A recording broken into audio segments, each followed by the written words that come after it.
¿Qué falta de otorgarle al ejército? ¿Qué más se le puede dar al ejército? Ya administra aduanas, la Guardia Nacional, ni se diga, está sujeta ya al ejército y se aprueba ayer en el Senado la militarización o la presencia del ejército en las calles hasta el 2028.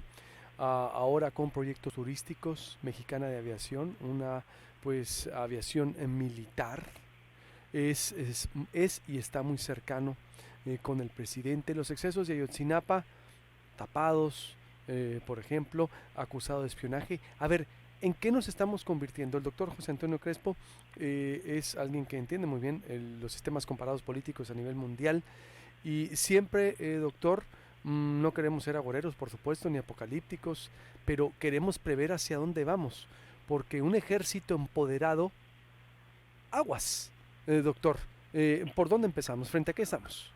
Sí, efectivamente, el riesgo ahí está. No se trata de ser catastrofista, pero tampoco de cerrar los ojos a lo que está ocurriendo. Pues desde que inició este gobierno se dio un viraje de 180 grados y todo el discurso antimilitarista que se había mantenido desde el obradorismo a lo largo de por lo menos los 12 últimos años, desde el 2006, pues de repente, pum, vale, se cambia, se da un viraje brutal y entonces se empieza a hacer exactamente lo contrario de lo que se había dicho, no solo en materia de seguridad, sino al darle muchas más responsabilidades al ejército de las que usualmente debe tener.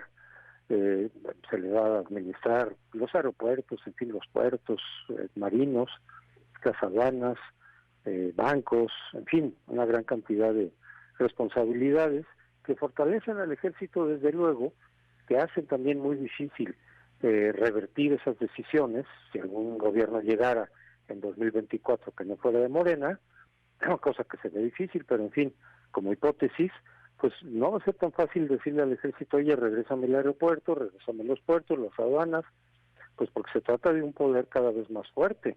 Incluso en fin, las facultades administrativas, pero también políticas que les está dando López Obrador, porque cada vez les permite influir más en las decisiones administrativas y de todo tipo. Pues sí, efectivamente está empoderando al ejército más allá de lo recomendable en un Estado de Derecho y en una democracia. De hecho, cuesta trabajo en cualquier país disminuir el poder del ejército cuando el ejército se ha empoderado. Eso es lo que se hizo desde, por lo menos en México, desde 1946, donde ya se le quitó al ejército el poder, se pasó a los civiles, se le quitó de ser un sector del partido gobernante, y eso contribuyó a lo que tenemos o hemos tenido en estos 100 años, desde 1920, que es estabilidad política. México ha sido el país de Latinoamérica con mayor, más prolongada estabilidad política, en parte precisamente porque al ejército se le controló, se le institucionalizó, se le fue quitando poder político, de tal manera que pues no ha habido golpes de Estado, en fin, básicamente hemos tenido estabilidad, pero ahorita eso se va poniendo en riesgo porque se le está dando más poder del conveniente al ejército, en términos económicos, en términos administrativos, pero también políticamente. Yo sí me imagino que eventualmente el próximo gobierno, aunque sea de Morena, puede ser muy vulnerable frente al poder del ejército. Si está descansando en tanta medida es el gobierno en el ejército, pues yo creo que el ejército eventualmente sí puede empezar a imponer decisiones sobre el presidente, y el presidente pues no va a tener muchos elementos para confrontar o contradecir al ejército. De hecho, algunas muestras hemos visto. Lo vimos con el general Cienfuegos, donde cuando fue capturado por la DEA, López Obrador primeramente lo celebró y dijo, pues sí, hay que castigar la corrupción. Y ya ven que en el gobierno de Peña Nieto había corrupción y pues su secretario de la Defensa pues estaba involucrado en esto. Pues no más tardó en decir eso que en echar marcha atrás, porque el ejército se lo exigió. Le dijo, oiga, es que no es solo Cienfuegos, es todo el ejército, es la institución a la que están afectando y manchando. Entonces, bueno, pues dio un viraje ahí, López Obrador pidió que se le regresara al general y aquí se le exoneró. Bueno, lo estamos viendo un poco también en el caso de Ayotzinapa, donde la bandera de López Obrador y de muchos otros grupos, desde luego, de izquierda, de derechos humanos, en general era el ejército intervino, hay que descubrirlo, hay que documentarlo y hay que aplicar las sanciones correspondientes.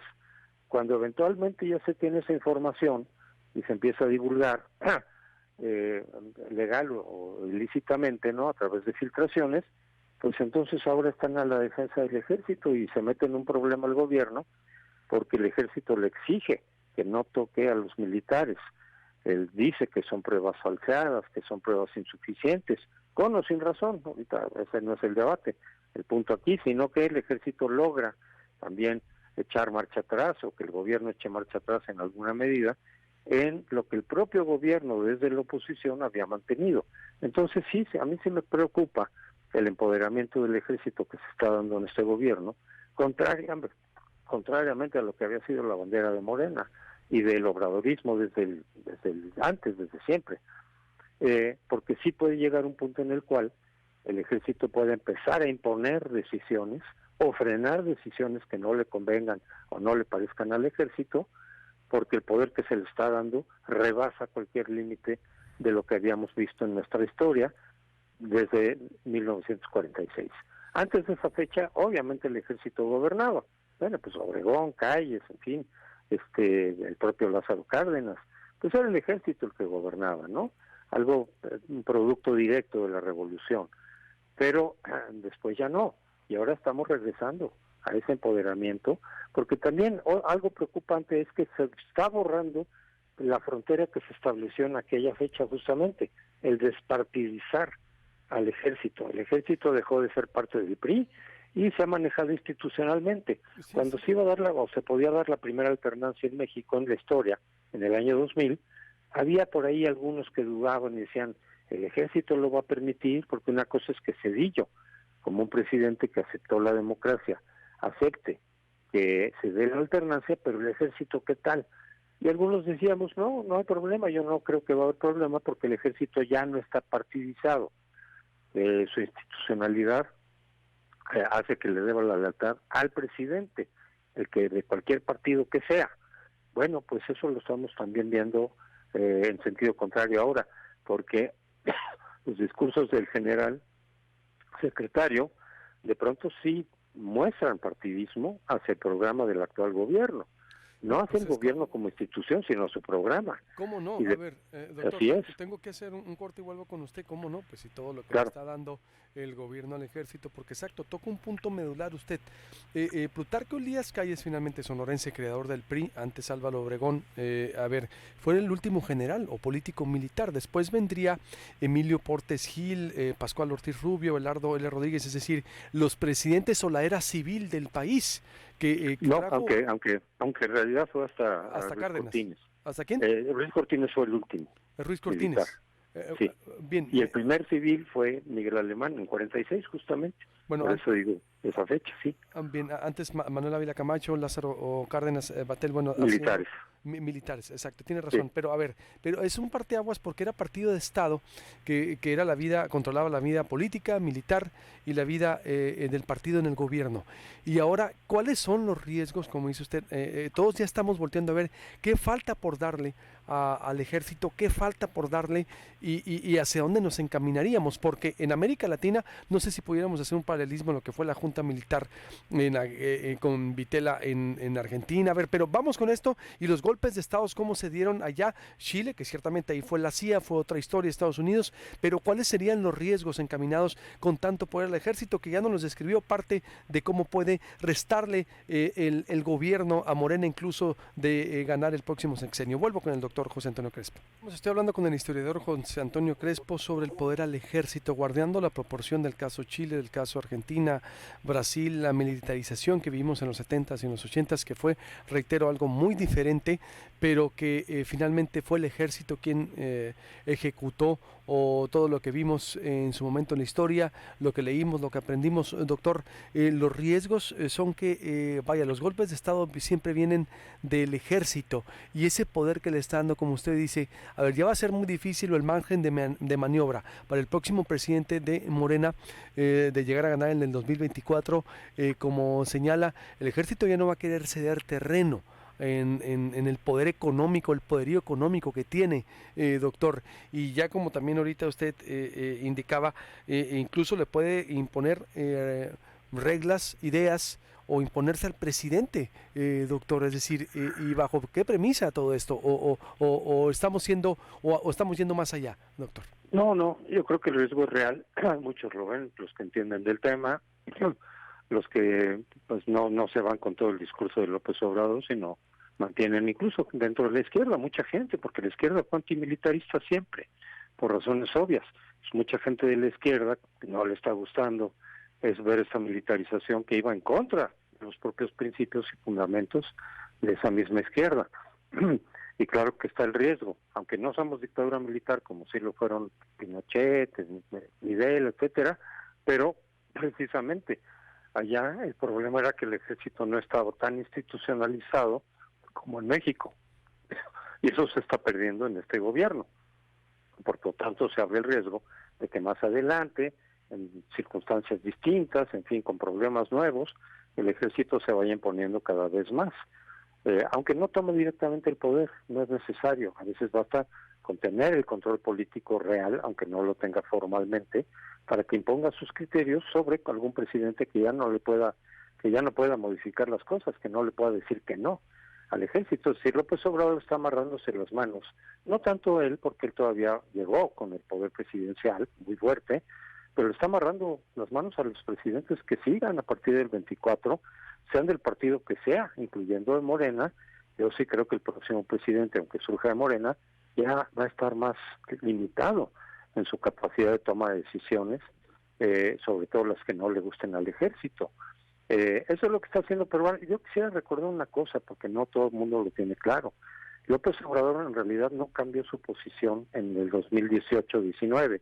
Cuando llegó, siempre fue militarista, y así se lo dijo al embajador norteamericano Tony Garza en el proceso electoral del 2006, cuando fue a la embajada a entrevistarse con el embajador y le dijo: yo me voy a apoyar en el ejército para la seguridad pública, porque son menos corruptos, porque están más organizados. O sea, todo lo que decía Calderón después, para justificar su recurso al ejército, se lo dijo López Obrador, pero pensando en él, en su proyecto, al embajador Garza. ¿Cómo sabemos esto?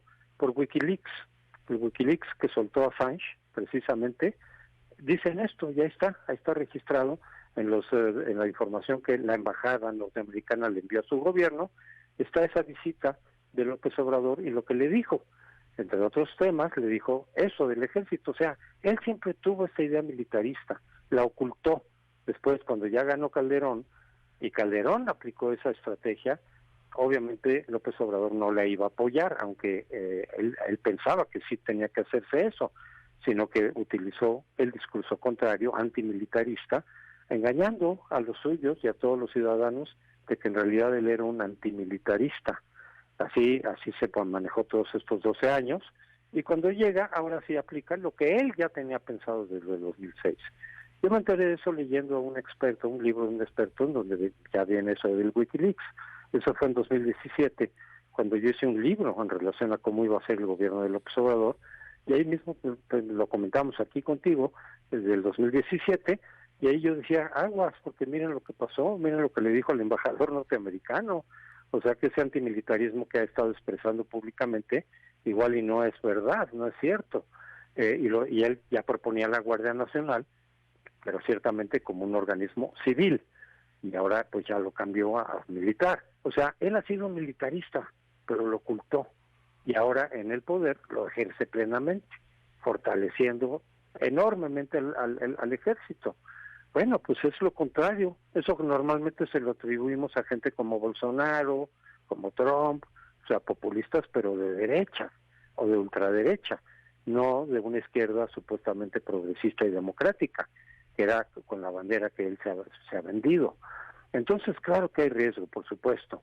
Recordábamos también el hecho de que se haya utilizado un avión militar, del ejército, para un acto de campaña de Morena, con presencia de el líder, digamos, de la Guardia Nacional, en un acto de Morena. O sea, se está borrando la frontera entre partido y ejército, el partido gobernante y ejército, lo que efectivamente ocurrió en 46. Por eso decíamos, realmente le reconocemos menos de lo que hizo Ávila Camacho, que tendríamos que reconocérselo más, de haber desmilitarizado el sistema político. Él entregó el poder a un civil, a Miguel Alemán. Él fue el último presidente militar.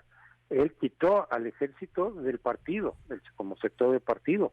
O sea, puso las bases de la institucionalización del ejército y de la despartidización del ejército, que ha contribuido a preservar la estabilidad mexicana y un gobierno civil, a diferencia de Chile, Argentina, Brasil, etcétera.